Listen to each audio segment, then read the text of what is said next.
O Sistema Público de Saúde, SUS, é um dos mais complexos do mundo. O SUS foi criado com o objetivo de oferecer acesso integral, universal e gratuito à saúde pelo povo brasileiro, sem discriminação. Mas, infelizmente, o sistema não funciona como deveria e muita gente fica sem assistência alguma, chegando a perder a vida por falta de atendimento. Outro problema grave que afeta o SUS são os mais variados tipos de fraude e de corrupção, que além de prejudicar quem mais precisa de ajuda médica, causam um rombo no sistema de saúde do Brasil. Acompanhe a reportagem.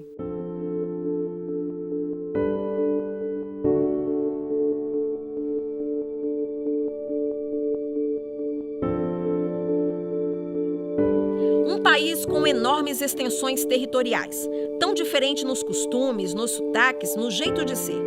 Uma diversidade que faz bem, mas quando o assunto é saúde, a situação é igual. Os problemas são os mesmos em todos os lugares do Brasil.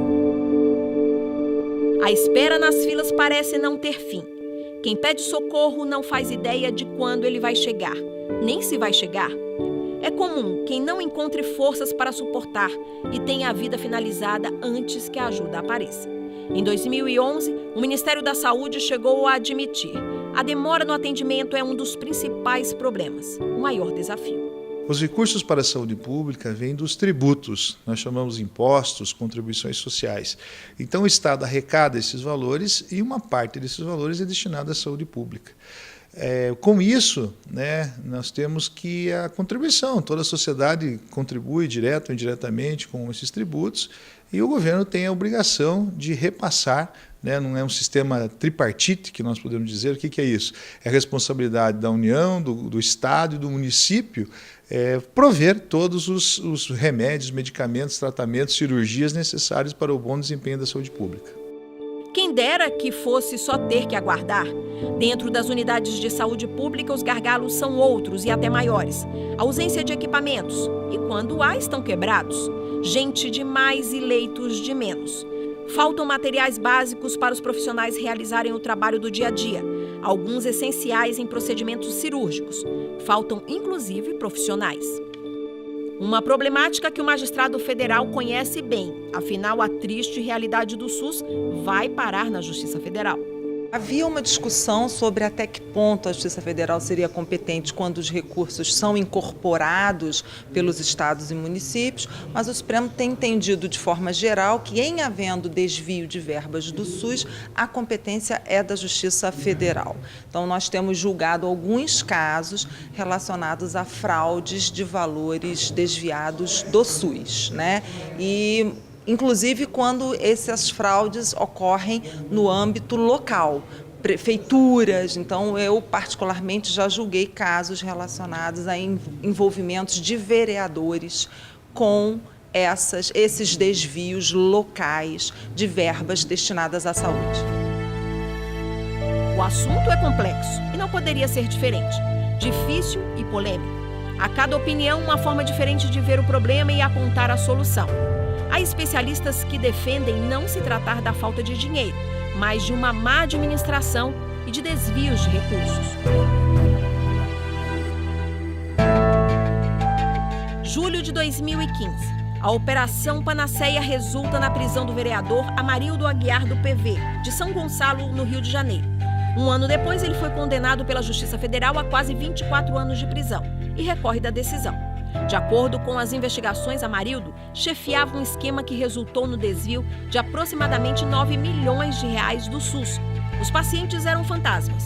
O golpe contava com a parceria de clínicas e laboratórios.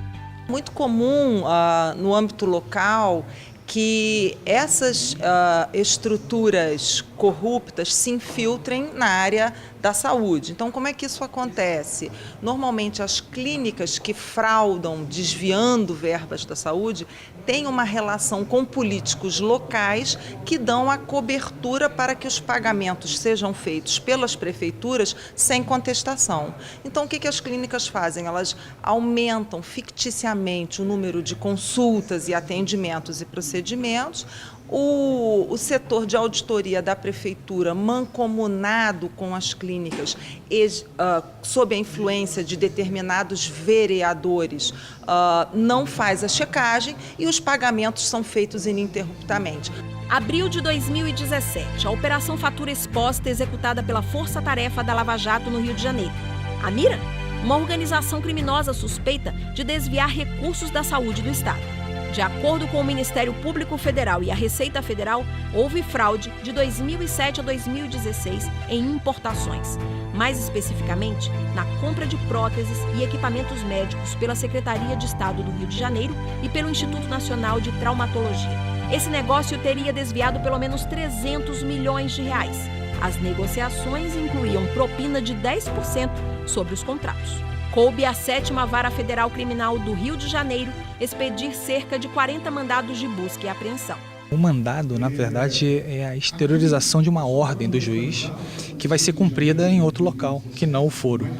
Então, nós temos mandados de prisão, mandados de busca e apreensão, e esses mandados são, vamos dizer assim, a exteriorização de uma decisão. Novembro de 2017, a Operação Pegadores da PF, focada em desvios de recursos públicos federais por meio de irregularidades em contratação e pagamento de pessoal, mostra o que a organização criminosa teria feito na rede pública do Maranhão. Seriam mais de 400 funcionários fantasmas nas unidades de saúde do Estado.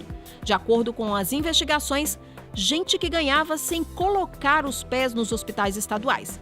Um rombo de aproximadamente 19 milhões de reais para os cofres públicos. De janeiro de 2002 a junho de 2011, o Brasil perdeu 2,3 bilhões de reais, que deveriam ir para a saúde, mas acabaram nas mãos da corrupção. A conclusão é do Tribunal de Contas da União.